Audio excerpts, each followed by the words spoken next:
E assim mesmo, descontraído, Silvio Santos falou para quem estava ali.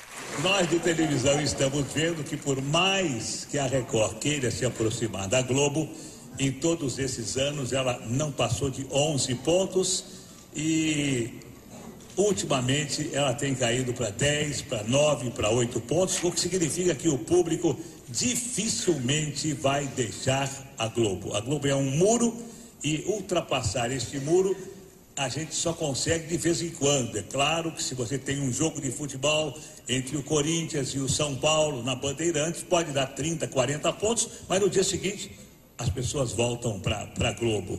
Enfim, a gente já sabe que lutar contra a Globo, na minha opinião, é impossível. É impossível.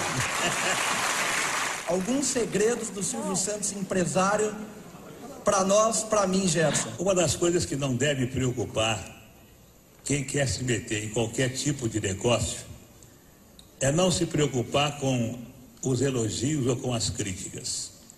Se você vai entrar em qualquer mercado, não importa que esse mercado tenha um líder e que você nunca possa se aproximar do líder, se você não sonhar alto, se você administrar bem a sua empresa com os pés no chão, não se preocupando nem com o primeiro colocado, nem com o segundo, nem com o último colocado, se você fizer aquilo que a sua intuição manda e usar bom senso, deixando de lado a vaidade, você tem todas as possibilidades de conseguir o seu objetivo. Não tenha dúvida. Só não consegue o objetivo quem sonha demasiado. Só não consegue o objetivo quem pretende dar o passo maior do que a perna. Só não consegue o objetivo quem acredita que as coisas são fáceis. Todas as coisas são difíceis. Todas as coisas têm que ser lutadas. E quando você consegue uma coisa fácil, desconfie, porque ela não é tão fácil quanto parece. Continue trabalhando, continue apostando na sua intuição, continue com os pés no chão e não se importe com o que a sua esposa fala, com o que os seus filhos falam, com o que os seus amigos falam. Se importe com aquilo que você vive o seu dia a dia. Pelo menos foi assim que eu consegui, de camelô a ser banqueiro. A maior audiência histórica do SBT, se não me engano, foi na transmissão de um jogo de futebol em 1995, final da Copa do Brasil, Corinthians e Grêmio.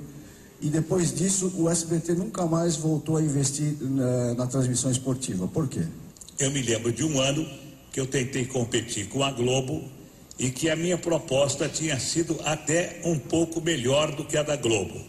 Mas aí me responderam de que a Globo tinha uma cláusula preferencial e que se ela cobrisse a minha proposta, ela ficaria com os direitos. E depois dessa data eu vi que qualquer tentativa de se trazer o futebol para outra emissora que não fosse da Globo seria uma tentativa que não daria resultado.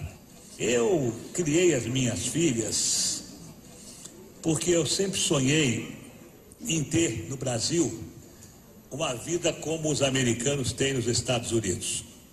Eu sempre achei que a melhor maneira de se viver é se viver como um cidadão de classe média.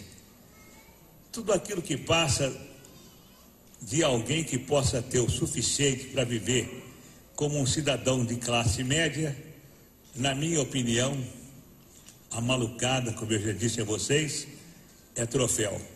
O dinheiro, para mim, representa apenas troféus de sucesso, troféus de vitória.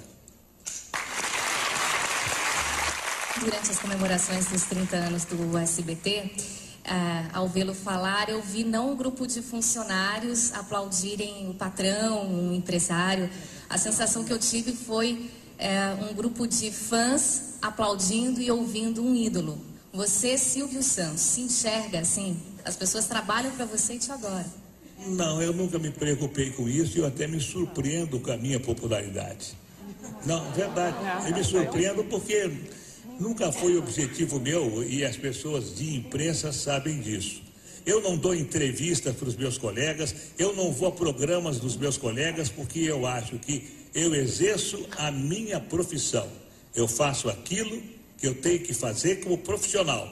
Se o SBT, se eu fosse funcionário do SBT, assim como... Bom, eu nunca fui funcionário, porque quando eu comecei na televisão, eu já alugava os meus horários. Mas se eu fui funcionário só da Rádio Nacional. Mas eu sempre fiz aquilo que me mandaram fazer. Então, hoje no SBT, eu faço o meu programa e posso garantir a vocês, embora vocês vão dar risada, eu sou voluntário. Eu não ganho absolutamente nada, verdade? Os dirigentes do SBT estão aí para que não me deixem mentir. O SBT não me paga absolutamente nada, nada. Eu ganhava 300 mil reais do Baú da Felicidade para fazer o programa do Baú. O Baú fechou, não me pagaram mais nada. Só quero agradecer a vocês terem vindo e terem escutado toda essa minha história, porque o livro que o Arlindo fez, um grande amigo meu, ele fez por conta própria, e eu fiquei muito contente, porque o livro que ele fez de mim fez com que ele tivesse uma velhice um pouco mais confortável. Venderam muitos livros, mas se tivesse que contar a minha história desde os 14 anos, quando eu comecei a minha vida de camelô, ou desde a escola pública, quando eu comecei a vender doces no recreio para ganhar doce, eu acho que dariam 3 ou 4 volumes. Então, vocês que vieram nesses 30 anos, eu só espero, dizendo com toda sinceridade, olhando para a minha vida, a sorte que eu tive, a saúde que eu tenho, a família que eu tenho, se vocês tiverem, e eu faço votos que tenham, vocês serão tão felizes quanto eu sou. Era a entrevista que eu queria ter.